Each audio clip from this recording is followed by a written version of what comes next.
Lori, let's continue our discussion of discretionary money management. What's the cost of having this relationship with my manager where they basically run my portfolio for me without me really having to be involved? It depends again on the manager. We have discretion in terms of how much we charge, and it's based on the assets that you have with us. Now we talked earlier about 250,000 being a rough guideline for as a minimum, as a minimum size portfolio. What would my fees be as a percentage of that account size? There is a range. I would charge 1.5%. Other managers would charge 2%. It really depends. You know, let's say I'm moving up to say $500,000 and then $1 million. How would the fees fall? Typically under $1 million, it's 1.5%, 2%. Million to 2%, so 1.25%.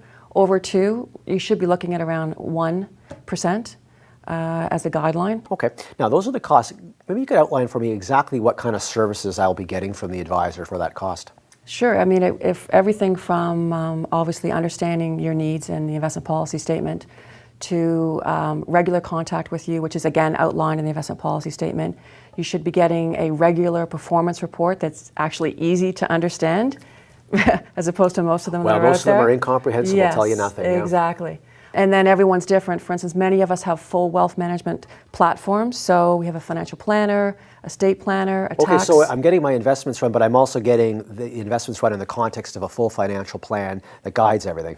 Absolutely. Most of us do that. And I feel that's very important because you just can't look at one person in isolation. You really have to understand their full financial and personal picture to understand how best to help them. Okay, thanks a lot, Lori. You're welcome.